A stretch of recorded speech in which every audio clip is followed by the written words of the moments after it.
Hey everybody, welcome to the channel. Michael Noland here with the big one, finally. My review and my comments on Led Zeppelin's masterpiece by any sense of that word, Physical Grqffiti. Alright, so now Physical Grqffiti, of course, was the album that Led Zeppelin released after Houses of the Holy and before Presence. Now it's a double album, and at 83 minutes, it's what I consider a full double album. There are 15 songs, 8 new ones. The rest are songs written and even recorded prior to the recording of this album proper. But these weren't just mere outtakes. These were songs that were nearly on Led Zeppelin albums, but were wisely, I feel, taken off of those albums, but fit so wonderfully on this magnificent piece of artwork. Now, initially, recordings for this album were to start in 1973. I think it was around November. But it was at this time that John Paul Jones was totally burnt out. There was even talk of him leaving the group. Peter Grant, a great manager, by the way, suggested that he take some time off. They were all set to record at Headley Grange, the wonderful Headley Grange, and this time instead of the Rolling Stones mobile studio, they had access to Ronnie Lane's mobile studio. And okay, so now when everything's all set up to get the ball rolling, as I told you, John Paul Jones needed a bit of time off. So they delayed the beginning of the recording process, and this actually allows for a brand new act signed to Swan Song Records, Bad Company, and they recorded their magnificent masterpiece, their very first album, Bad Company, of course. And that's a video that is going to be coming out, folks, because it's tied into this story, and it's just such a terrific story in itself and a wonderful, magnificent, classic piece of artwork in rock and roll. So the band has to convene early in 1974, and that's where the whole process really begins. Now, along with past tracks that they are choosing purposely to revive for this project, they also have a basic recording and a working of what would become Kashmir. This piece, of course, was put together by John Bonham and Jimmy Page. You know,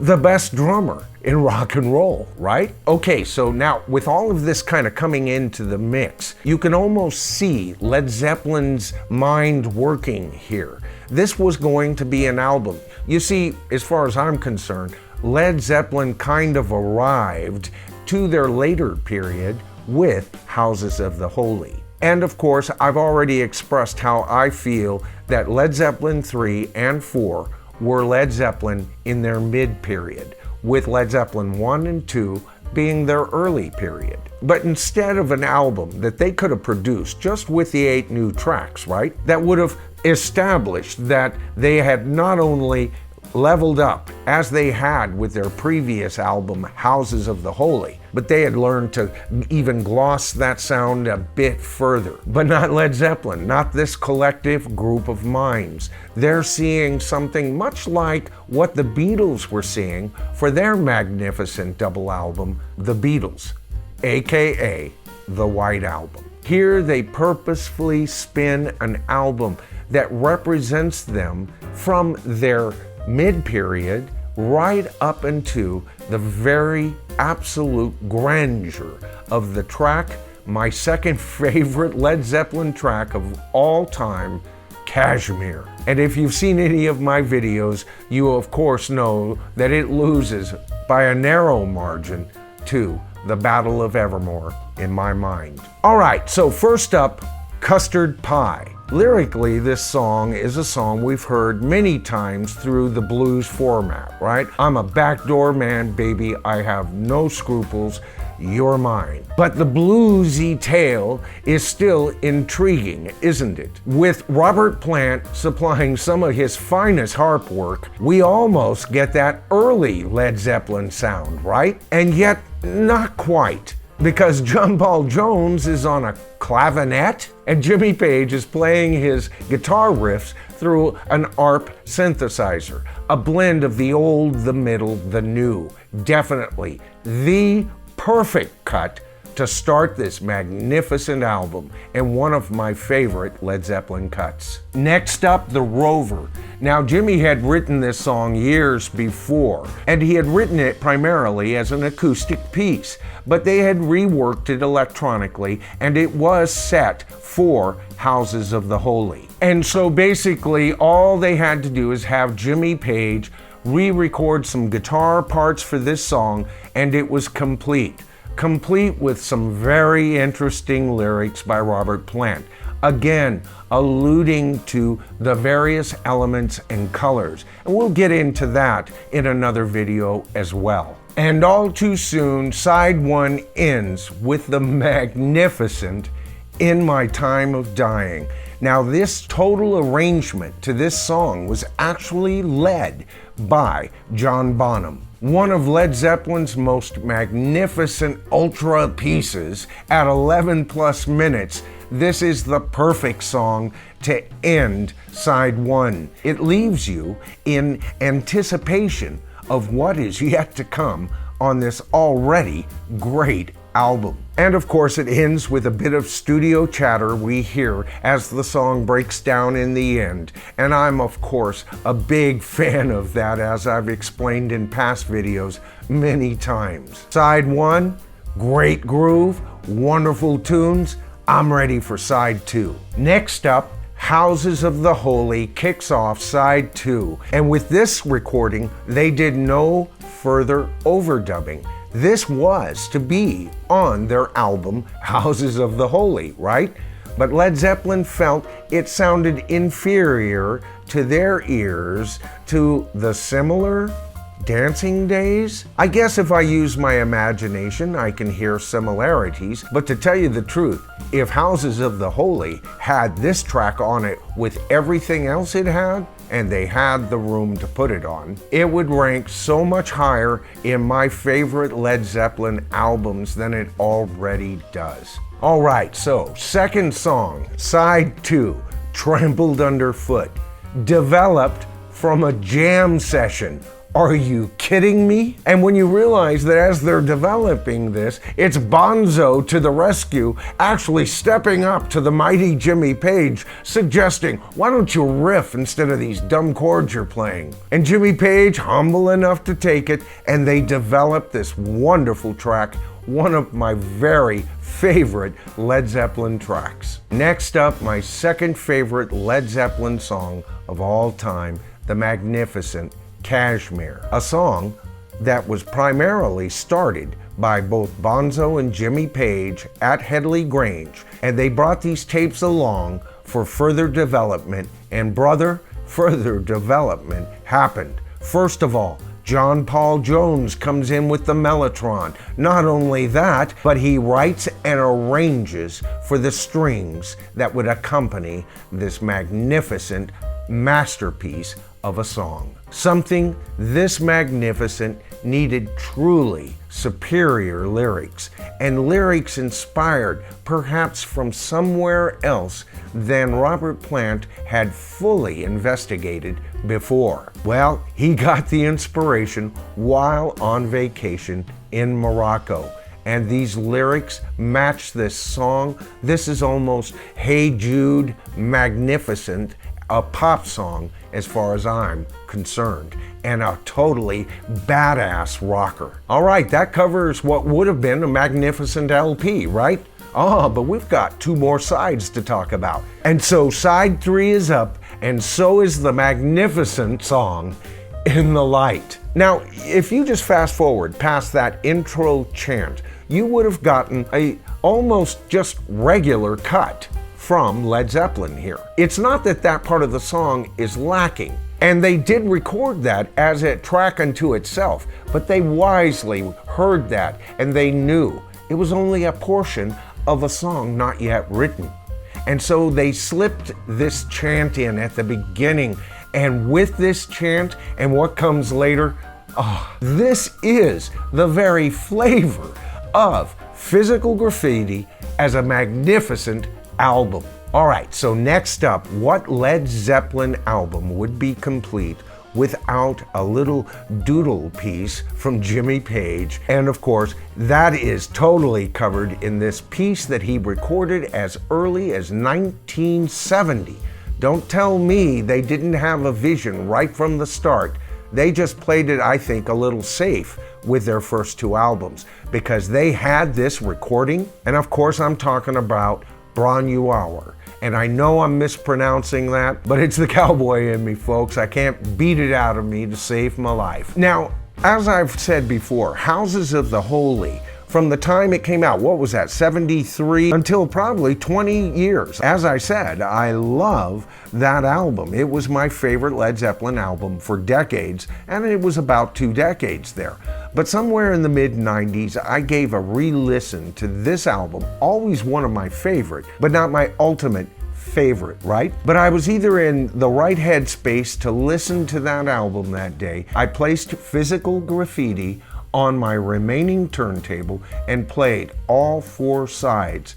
And for the first time, I actually liked this next track. You know, when the album first came out, Down by the Seaside, I thought it was a joke song, and I didn't take it very seriously. But for whatever reason that day, I heard this. So I did some research on this song, and I found out, no, it was actually a homage, a serious homage to what they heard from Neil Young, especially during his Harvest period. Now, as I've said in past videos, while I lived in North Carolina for my junior year in high school, I discovered Harvest, and I consider it one of the greatest albums in rock. It would be less than 6 months later that I purchased Houses of the Holy, and to my ears at that time, those were 2 completely different approaches of music. But in this song, we can see there have always been similarities, even to the more traditional American country approach of Neil Young. Next up, the closer for side 3, 10 Years Gone, a song with lyrics that Robert Plant wrote about very personal issues regarding past love affairs. Wonderful lyrics, really, and one of the very best tracks on this entire album, and very wisely placed here. This is a song that has hints of the entire album to it and almost invites the listener to continue the journey on to side 4 of this wonderful album. All right, so track 1, 4th side of Physical Grqffiti, Night Flight, a song that was originally recorded and written for Led Zeppelin 4, but you know, very wisely left off of that album. Even if you got that full album and this cut, this song doesn't quite fit. But does that make this a weak track? No, not at all. This is a wonderful song, one of the best tracks on the album. It fits perfectly here, and guess what? It has room to breathe on this album. Everything else on 4 was more focused in another direction. They were wise to leave it off that album, and they were smart enough to bring it on to this wonderful project. Next up, one of my favorite tracks on the album, the Wanton song, and it is necessary for this song to be on this album. This is almost the Crunch Part 2 to me, and I love it when Led Zeppelin gets ziggy-zaggy like this. I just love this whole approach, and anytime they do this, it's almost like with the Beatles when Paul would occasionally write a song that sounded like it was written from the 30s, you know, When I'm 64, you know, songs like that. With Led Zeppelin going in this direction, this is their little oddity section to their total sound, and I love this. If this song was not on this album, I don't know if I would rate this album as high as I do. All right, so the next track. Now, don't get me wrong with this, but if there is a weaker cut on this album, I would have to say it is Boogie with Stu.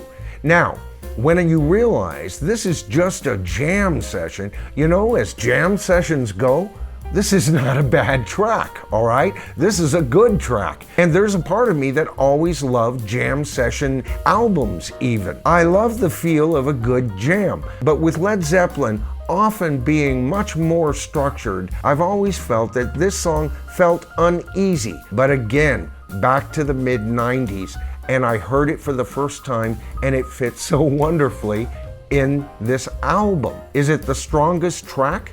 No, not by far, but it adds flavor to this album, and I'll explain that a bit more with the very next track we're going to discuss. You see, it's with Black Country Woman that Led Zeppelin, they don't jam, but they live record in the garden at Stargroves. And just as the recording begins, the band's got it all worked out, and we hear the performance. But there's an airplane that you can hear overhead, right? Initially, Led Zeppelin was not going to release this track. They felt it spoiled the recording until they started thinking, no, this just adds atmosphere. This adds a realism, an almost special effect to the entire song. Now, with this song played live outdoors and the previous song being a jam session, here side 4 creates an identity unto itself and becomes a must listen. This is why the entire album must be listened from beginning to end in order as far as I'm concerned. The final track, the perfect track to end this album, Sick Again, written primarily about groupies they had met along the way and recorded pretty much as a straightforward Led Zeppelin track. But what a track! The track is led by, of course, what we've become so familiar with, the interplay between Jimmy Page and Bonzo. Guitar, drums, drums, guitar. The give, the take, the give. It's wonderful, and it's so evident on this song, which absolutely ends this album on a complete up note for me. Now, this album would continue to be my favorite Led Zeppelin album for the next 10 years. Only after a complete reevaluation somewhere in the mid to late 2000s did I even rank this album as any lower than number 1. Now, if you've seen my video on my rankings of the Led Zeppelin albums, you know that I currently rank this album at number 3. But I also explained in that video, when you're dealing with Led Zeppelin, you're dealing with masterpieces. Often, the difference between these albums is just merely a gauze of a curtain.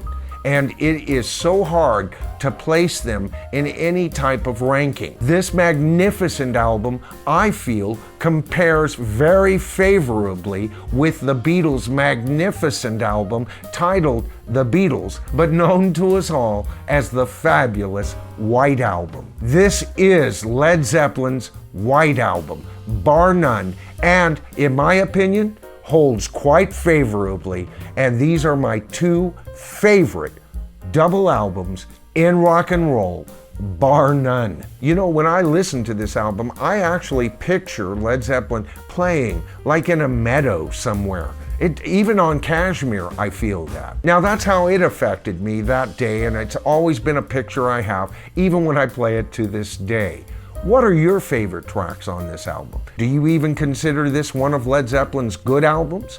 Is it their best album? Do you disagree with me? It should be ranked higher? Not only what are your favorite cuts, but what are your favorite moments on the album? Okay, so that wraps up the video for today, folks. This has been one tough one to put together when you have to listen to a double album worth of material over days just so that you can get your thoughts around it. It can be quite daunting, but it's been worth it. What a trip it's been for me. It's been a pleasure to put this together for you. And let me know if you agree with what I have said about this album. Thank you so much for all of your input. If you see any names in front of me, as usual, this is my way of saying thank you to any new subscribers to the channel. It's a shout out to them for joining the tribe. A thing that's not very difficult, by the way. All you have to do is just hit that subscribe to the tribe button and hit that top bell notification, and you'll be notified of all of my future videos. All right, so that wraps up the video for tonight. This is The Bottom Line. I'm Michael Nolan, and I'll see you in the next video.